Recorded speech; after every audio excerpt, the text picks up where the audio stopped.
दोस्तों ये कहानी है एक किसान परिवार की। जर्मनी के म्यूनिख शहर से 70 किलोमीटर दूर एक एंड्रियस नाम का किसान अपने परिवार के साथ अपने फार्म हाउस में रहता था। दोस्तों एक रात उसने अपने घर के पीछे किसी के पैरों की आवाज़ सुनी। उसने अपनी पत्नी कैज़िलिया को जगाकर ये बात बताई, पर उसकी पत्नी ने ध्यान से सुना पर उसको कोई आवाज़ नहीं सुनाई दी।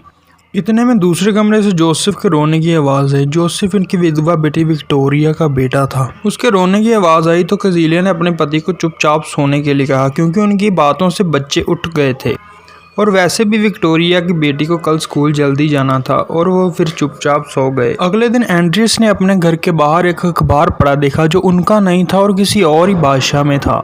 उसने आसपास के पड़ोसियों से पूछा पर वो अखबार उनमें से किसी का भी नहीं था। एंड्रियस हैरान था। तभी उसकी नज़र अपने मकान के पीछे बर्फ पर बने पैरों के निशान पर गई। मकान के पीछे कोई नहीं जाता था क्योंकि वहाँ कंटीली झाड़ियाँ थी। उसने अपने घर में सबसे पूछा पर कोई भी मकान के पिछले भाग में नहीं गया था।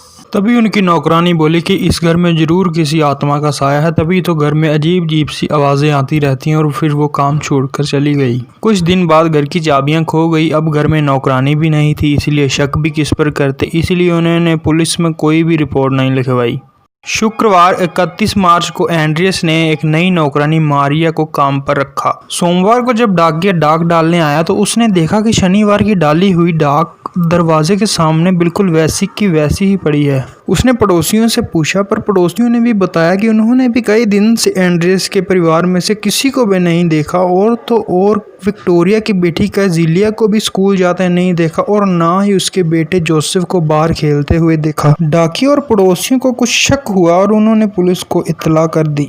म्यूनिख पुलिस विभाग के इंस्पेक्टर जॉर्ज अपनी टीम के साथ वहां पर पहुंचे और उन्होंने घर के साथ बने बाड़े में एंड्रियस की पत्नी और उनकी बेटी विक्टोरिया की बेटी कैज़िलिया को मरा हुआ पाया। पुलिस को लगा कि ये ज़रूर नौकरानी का काम है। तभी इंस्पेक्टर जॉर्ज अपनी टीम के साथ घर के अंदर घुसे तो उनको लाश की बदबू आने लगी। उन्होंने देखा कि नई नौकरानी अपने कमरे में मरी पड़ी है। पुलिस को ये देखकर हैरानी हुई कि अपराधियों ने छोटे से बच्चे जोसेफ को भी नहीं छोड़ा, जो अपनी माँ के बेड पर सोया हुआ था। उसको भी मौत के घाट उतार दिया।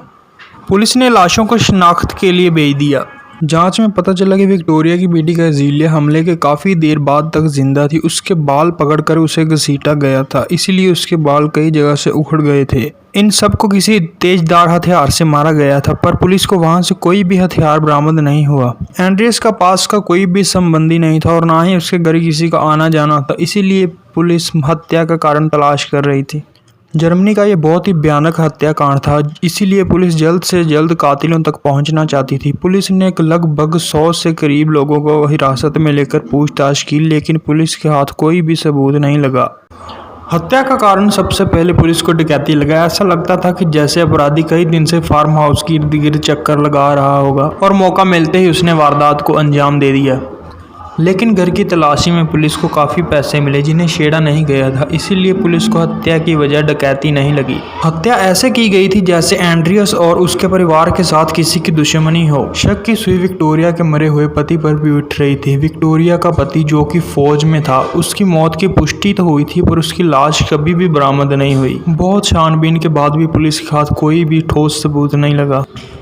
एंड्रियस के पड़ोसियों का कहना था कि एंड्रियस की मौत के बाद उन्होंने एंड्रियस के घर किसी की शाया देखी है और चिमनियों में से धुआं निकलता भी देखा है। पुलिस ने जांच की पर उनको कुछ पता नहीं चला। दोस्तों इस केस की खास बात यह है कि इस केस की फाइल आज तक बंद नहीं हुई और वक्त वक्त पर इसकी जांच नए सिरे से होती रहती है। आज भी कई आपराधिक जांच करने वाले छात्र इस केस की जाँच करना पसंद करते हैं, हालांकि इतने वक्त बाद सबूत ढूंढना मुश्किल होता है। दोस्तों एंड्रियस के फार्म हाउस को आज एक समाधि स्थल बना दिया गया है।